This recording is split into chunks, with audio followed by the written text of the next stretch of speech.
Ballina Gee, and I'm the founding Secretary General of the Ministry for International Justice at the Safeguarding Way.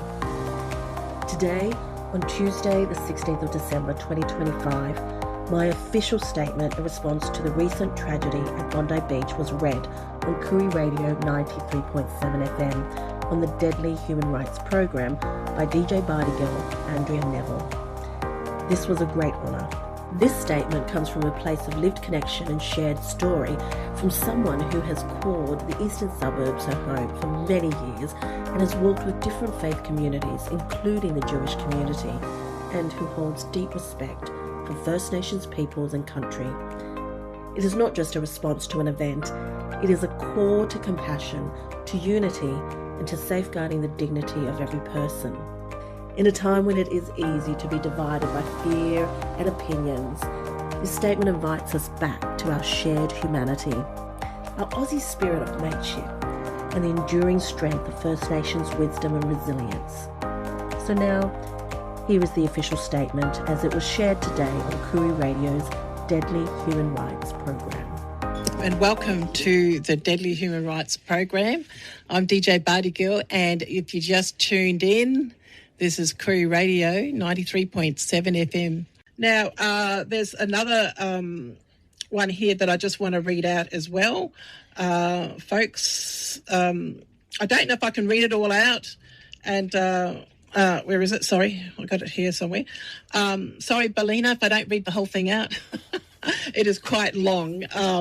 But she says here, thank you, Andrea, and thank you to everyone at Koori Radio for giving me the opportunity to share this message during your human rights program. I deeply respect the work you do to uplift voices, culture, truth-telling, and justice for all people.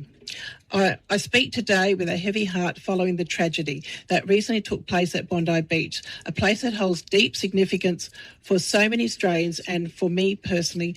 I used to live there, taking part in faith and community events, meeting friends and finding serenity by the sea.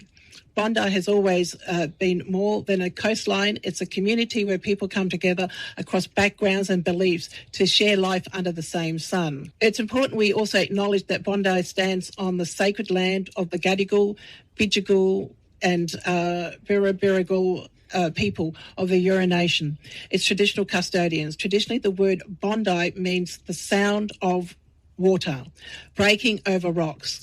Long before it became an international landmark, Bondi was already a place of gathering, reflection and connection, a piece of belonging that continues to hold spiritual power today.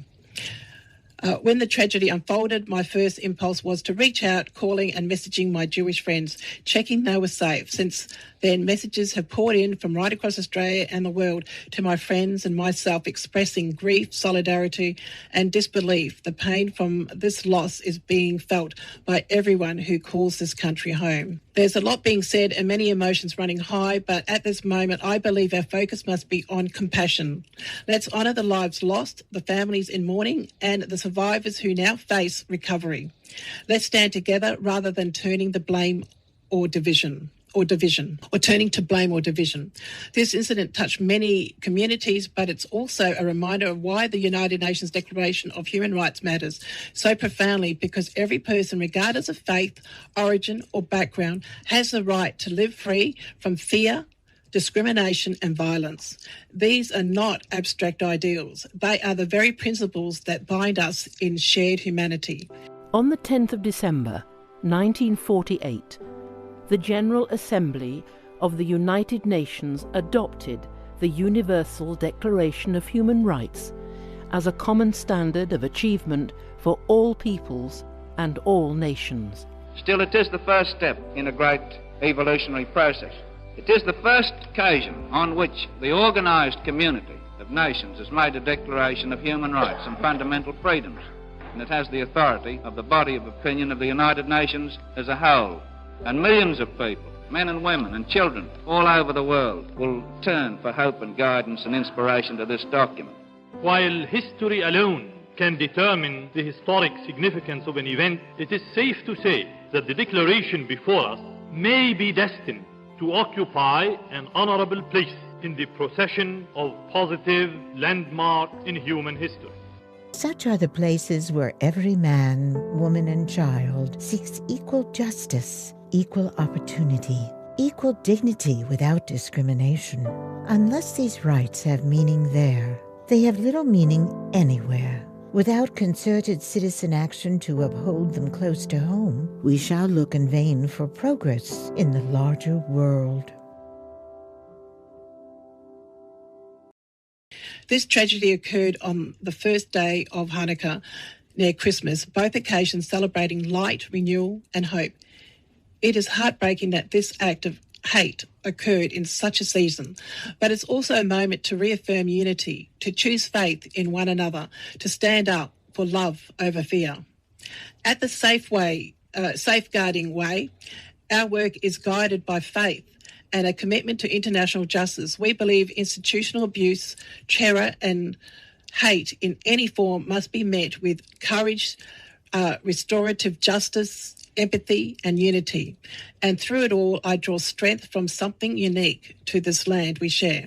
The Aussie spirit, that mateship that means no matter what happens, we look after one another. So today, from the Safeguarding Way, Ministry for International Justice, I stand with all those affected, with our Jewish brothers and sisters, with First Nations people, and with every Australian who believes in peace, respect, equality, and dignity for all.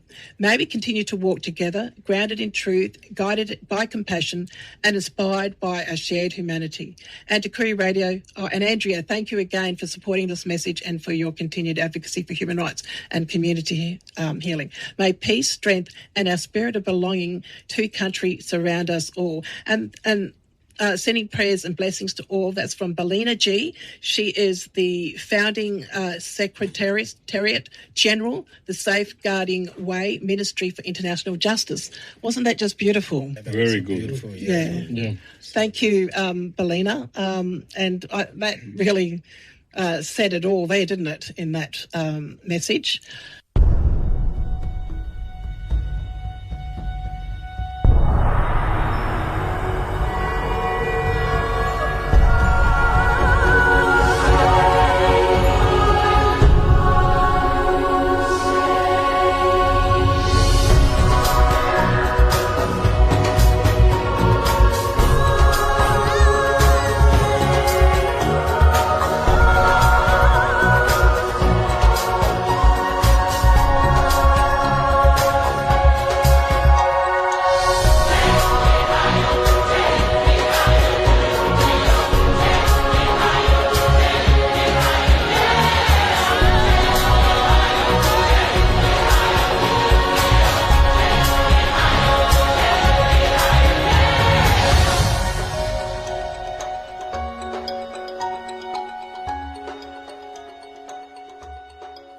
What you've just heard is part of a bold and growing ministry that stands for safeguarding human dignity and international justice without fear or favour.